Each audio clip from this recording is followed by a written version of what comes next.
Гэхдээ цагийн хурд мэдээллийн хөтөлбөр зочны ярилцлагаар үргэлжилж байна. Бид студид улсын их хурлын гишүүн Галаа Дөрхийг хурлаа. Танд орой мэнд хүргэе. Орой мэнд хүргэе. За улсын их хурлд боловсролыг дэмжих лобби бүлэг байгуулсан. За энэ лобби бүлгийг бол одоо жишээ нь та ахалж байгаа. Жишээ нь өнөөдрийн одоо нөхцөл байдалд 9 сарын 1-ээс одоо хичээл ингээд эхлэхэд бид нар бэлтгэлээ бүрэн хангаж чадсан. Хамгийн наазахын асуудал, чухал асуудал бол нөгөө дэд бүтэц сургуулийн асуудал гэдэг. 3 ээлжээр хичээлэхгүй гэж байгаа. Энэ нөхцөл бүрдсэн үү? За Ромент тэгээд боловсролыг дэмжих лобби групп гэж их хурлын гишүүд дотроос байгуулагдсан 28 гишүүд маань орж байгаа. За тэгээд бүгдээрээ одоо экспертүүд боловсролын салбарт ажиллаж байсан мэрэгжилтнүүд орж ирж ирснийхаа хувьд бол бидний дуу хоолой бол ингэж нэгдэж өрөх ёстой гэдэг үүднээс ингэж би одоо лобби группийн ахлагчаар дэд ахлагчаар нь одоо манай бат сүмбэрлэг гишүүн байгаа. Тэгээд бидний хувьд бол одоо яг боловсролтой байгаа асуудлуудыг гаргаж ирээд асуудлуудаа гаргаа тэгээд эхэлж нэн тэргүүнд хийх ёстой ажлуудаа ирэмблээд ингээд хоорондоо бүлэг дотроо ярилцаа тоонуудаа нэгтгэхэд ингээд явж байна. За одоогоор боловсролын сайд маань бол мэдэгдэж байгаа 3 ээлжээр энэ жилээс бол ямар ч сургууль хичээлэхгүй гэж байгаа. Энэ бол сайн гэж бодож байгаа. Тэгээд бид нар бол 3 ээлжээр одоо хичээллүүлэхгүй байлгахын тулд нэг ангидаа хүүхдийн тоогоо хич шахдаг ч юм уу те. Эсвэл одоо өөр одоо зориултын бус стандарт хангаагүй барилгуудад одоо хүүхдүүдэд хичээллүүлэх энэ гэсэн ийм шийдвэрүүд бас байвал бид нар бас энэ дээр бол дуу хоолойгоо нэгтгэхэд явах хэрэгтэй. Тэгэхээр одоо мэдээж нэгтгэхэд боловсрол бол улс төржиж ерөөсө болохгүй салбар. Тийм учраас бидний зүгээс ерөөсөө л хамгийн анхны шийдэл төр эренбэ гэж нэг юм яриад байна шүү дээ. Хамгийн эхлээд одоо энэ яриад байгаа 3 ээлжээр хичээлэхгүй нэг ангид байх хүүхдийн тоог 40-оос дээш хэтрүүлэхгүй байж гэдэг юм. Тэгээ хүртээмжийг дээшлүүлэх гэдэг тал дээр л дуу хоолойгоо нэгтгэхэд тэгээд энэ дээрээ хамгийн одоо оновчтой шийдэл нь юу вэ гэдгийг л ярилцж байна. Багш эмч нарын одоо цалингийн нэмэгдлийн асуудал бол ер нь тэгээд хэзээ ч анхаарлаас гардгүй л нэг юм сэд байгаад байдаг. Жишээ нь засгийн газрын тэргүүн бол одоо ингээд 11-р сараас төрийн албан хаагчдынхаа цалин үндсэндээ нэг 50 орчим хувиар нэмэгдүүлье. Засгийн газар өөрсдөө одоо бүсэж хангалаад 1.4 их найдыг хэмнэлээ гэсэн ийм мэдээлэл хийсэн. За боловсролын салбар энэ нэмэгдэлд одоо яаж хамаарах вэ? Бид нар одоо багш нарынхаа яг одоо бодит байгаа цалинг хизээ нэмэгдүүлэх вэ гэдэг дээр. Тэгээ багш эмч нарын цалин бол ингээд нэмэгдсэн шүү дээ. Өнгөрсөн одоо хугацаанд маш их яригдсан зүйл маань энэ. Тэгээд энэ жилийн төсөвт бол багш эмч нарын цалингаа эхлээ бид нар 50% нэмсэн. Тэгээд нөгөө зорилттой төвшөндөө одоо 11 сарын 1-ээс ингээд түргээд нэмж байгаа.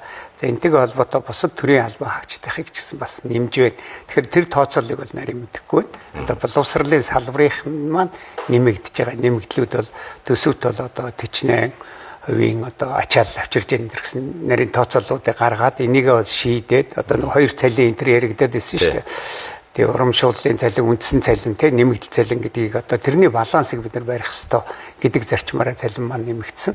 Тэгээд энэ нэмэгдлүүд бол одоо багш нарт бол саадгүй очиод явж байгаа. Тэгэхээр багш нарын маань цалин нэмэгдсэн бол сайн. Тэгэхээр одоо энэ багш нар цалингаа нэмэгдээд ирсэн бол одоо бид нар багш нараасаа үр дүн өгөөж те сургалтын чанарыг одоо нэхэх гэдэг юм одоо энэ чанартай сургалт явуулах энэ тал дээр бид нар одоо ажиллах энэ ийм хичээлийн жил болно гэж бол харж байгаа. Дараагийн нэг асуудал бид нар багш мэргэжлэр боловсрол эзэмшиж байгаа оюутнуудаа дэмжих юм бодлого хэрэгжүүлж байгаа. Өөрөөр хэлэх юм бол одоо төлбөр дээр нь тодорхой хөнгөлт үзүүлэх үнэгүй зургаад байгаа юм биш шүү дээ тийм ээ. Тэр өөрөө төлж байгаа гэсэн үг шүү дээ тийм ээ. Төлж байгаа. Энэ системийг одоо бид нэр эргэж харахгүй юу? Аль эсвэл бид нар одоо цалингаа шудраг нэмэгдүүлээд энэ одоо санхүүгийн механизмаар нь шийдэх ёстой юм уу? Заавал та одоо багш болооч тэгэх юм бол бид нар одоо төлбөрийг чинь төлнө л гэсэн нэг тийм арга ядсан л одоо нэг ийм шийдвэр шиг л санагдаад байна. Тэгэхээр одоо боловсролын салбар чинь хамгийн гол багш нарын дуруунд дээр тогтдог. Тэгэхээр өнөөдөр багшийн тоон хомсдол үүсэж байгаа. Одоо боловсролын яамны сайт дээр одоо нээлттэй байдаг мэдээлэлээс харахад 3954 багш дутагдaltaй байгаа. Тэгэхээр энэ дээр ахаад хүүхдийн тоо нэмэгдсэн, хүүхд сургууль шинээр баригдаж байгаа бол ахаад бүр дутагдана гэсэн. Тэр байтугай энэ дээр одоо англи хэлний хичээлийг подгруппаар оруулах гэдэг юм. Ингээд нэмэх юм бол би нэг тооцоо хийгээд байгаа. Нэг 6000 багш татагдж байна. Тэгэхээр ингээд энэ багшийн хомсдлыг 6 нийтдээ нэг 42 мянган багш байж байгаагаас 6 мянган багш татагдaltaй гэдээ явж байгаа бол энийг яаж хангах вэ гэдэг дээр өнөөдөр хүүхдүүд багш мэргэжлийг сонгохгүй байна. Багшийн нэр хүнд үнэлэмж бас одоо доогууруулж штэ. Тэгэхээр энэ багш мэргэжлийг сонгохын тулд өнөөдөр одоо хүүхдийн тэр сайн сурлагатай хүүхдүүдийг энийг сонгоход нь эдийн засгийн хөшүүрэг хэрэгжилж энэ багш одоо оюутнуудын багш мэргэжлэр сурах хүний төлбөрийг хөнгөлөх гэсэн систем явж байна. Гэхдээ энийг бол хавтахаар болж болохгүй. Энд бол нөгөө ерөнхий шалгалтаас эхлээд сайн тухайн одоо багш болох гэж байгаа англи хэлний багш юм уу монгол хэлний багш математикийн гэж байгаа мэргэжлэрээ тэр ЕШ өндөр оноо авсан хүүхдүүдэд өгдөг. Тэр байтугай энэ оюутнуудыг бүр хөвгөлн дэмжээ цалинтай оюутнын хүртэл болгож ирж байж өнөөдөр нөгөө чанарын хомсдол нь бас байгаа юм. Тоо хомсдлоос гадна чанарын хомсдол. Тэгэхээр сайн хүүхдүүд багш болно гэдэг энэ өөрөөр би нэг юм хөтлөр дэвшүүлээд байгаа. Шилдэг төгсөгч төрлөх сургуульд одоо өөр хангаа бүрд сум төгслөө төгссөн бол бүрд сумд буцаж ирья. Гэхдээ сургууль нь баталгаа гаргая багш нарын тэрийг дэмжиж гэдэг энэ утгаар ингэж явж ирэх ийм нэг дөрвөн төрлийн хөтөлбөр хэрэгжүүлэгээл явж байгаа юм лээ. Тэгэхээр би бол таны хэлж байгааг энэ одоо арга зай арга биш энэ бол яг энэ цаг үед бол хэрэгтэй зохицуул. Цаашдаа багшийн нэр хүнд үнэлэмжийн дээшлээд нийгмийн баталгаан сайжраад ирээ цалин мөнгө нэмэгдээд хамгийн өндөр цалингал багш авдаг ингээ болсон үед бол багш мэргэжлийг одоо бидний таны хэлээд байгаа шиг арга цаасан гэдэг шиг биш угаасаа ингээ сонголт нь орж ирж идэг. Тэгээ энэ лүү ингээд үе шаттал орох хэрэгтэй. Үнэхээр багшийн хомсдол бол бодтер байна. Тэгэхээр энэ хомсдлыг давахын тулд төлбөрийн хөнгөлтийн улс өөрөө хариуцлага төлдөг. Дээрээс нь бүр шилдэг хүүхдэд бол одоо цалинтай оюутан болгоё гэдэг. Ингэж ижил бид нар сайн багштай болно. Одоо хот хөдөөдч бай. За ингээд нийслэлдч бай энэ дүүргүүдэд боловсролын ялгааны тухай одоо бид их олон жил ярьж байна тийм ээ. За энэнийхээ одоо бид шийдлийг өнөө болтол одоо бүрэн гүйцэд одоо гаргаж чаддаагүй гэж үндсэндээ ингэж ойлгож байгаа. Тэгэхээр боловсролын ялгаа яг байна уу? Энэ ялгааг арилгахад бид нар одоо яг бодлогын төвшөнд юу хийх ёстой? Ямар зохицуулт байх ёстой юм бэ? Боловсролын ялгаа бүр бодтор байна. Гэхдээ энэ нөгөө хөдөө сул байна, хотод өвчтэй сайн байна гэсэн үг бол бас биш шүү. Тэр ерөөсөл тухайн сургууль дээр хүүхдийн сурах чанартай сургалт олж авах хэд хэдэн нөхцөл байдаг. Тэр нөгөө нэг ангид байх хүүхдийн тооноос хамаарат тэр чинь нөгөө хүртээмжээс хамаарч байна.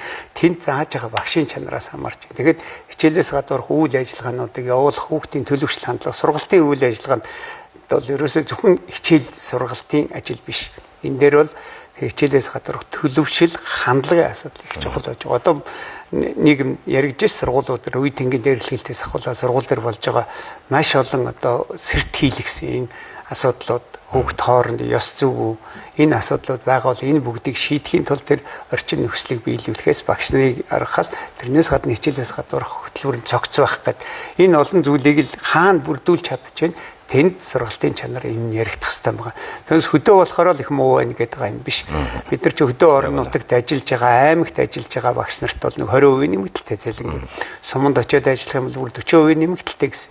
Энэ нэмэгдлийг аваад тэр хөдөө орон нутагт төгжрөл байхгүй нөгөө санхүүгийн хувьд бол тэр өндөр өртөлтөө биш болж шít. Тэнд ажиллаж байгаа сайн багш нар байна. Тэр суман дээр их сайхан амжилтуудыг гаргаа явж байгаа. Тэгэхээр энэ сургуулийн бие даасан байдал тэр багш нар нь хэрхэн хөгжсөн байна гэдгээс л хамаарат байгаа. Тэгэхээр бид нар энийг ялгаж салгаж ойлгоод тэр ялгаа байгаад байгаа. Гэхдээ ялгаа нь зүгээр л хөдөө бол муу байгаад байгаа, хотод бол сайн байгаад байгаа гэсэн үг бол биш. Сургууль болгоноор нь ингэж авч үзээ тэр болгоны чанартай сургалт явагдах нөхцөл нь ялангуяа төрийн эмчийн сургуулиуд үүсгэн байгуулагч нь төр өөрөө учраас улсын сургуулиуд дээр төр энэ нөхцөлийг л бүрдүүлэх хэрэгтэй. Энэнийг одоо софт буюу зөөлөн дэд бүтц гэж яриад байна шүү дээ. Хаардыг ингэж хийж өгөөд тэр зөөлөн дэд бүтцүүдийн давхар хийж өгөөд ингэж явах нь зүйтэй л гэж. Тэгээд тэр талаар бид нар бол ингээд судалгаа гаргаад, аргачлал гаргаад би бол одоо өөрөө боловсролын салбарт насаар ажилласан. Дээрээс нь бас нэг хувийн сургууль байгуулсан, төрийн сургуулиуд төр төсөл хөтөлбөрөөр хэрэгжүүлээд явцсан, бодит байдлыг үүсгэсэн. Одоо ингээд олон гишүүн ялангуяа лобби группт байна ингээд багшилж байгаад ирсэн дээд сургуульд байна. Одоо дунд сургуульд байна, судалгааны ажил хийж исэн хүмүүс ирсэн учраас бид нар маш олон талаас энэ сан сэтгэлээ ингээд хуваалцж байгаа.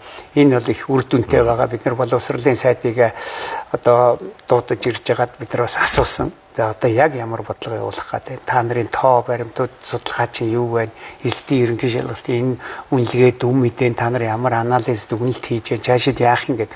Тэгээ бид нар бол одоо гүйцэтгэх засагтайгаа, яамтайгаа, засгийн газартайгаа одоо хариуцлага тооцож ингэж явна. Лобби групп маань бас олон гишүүн дуу хоолойгоо нэгтгээд нэг санал гаргаа явах Хүчтэй групп Хүчтэй тийм ээ. За бидний урилгыг хүлээн авч студид хүрэлцэн танд баярлалаа. Та бүдний ажилдаа амжилт хүсье. баярлаа. Ирэх үзэгчдээ энэ удаа бид студид улсын хурлын гишүүн Гал Бадрахтай ярилцлаа.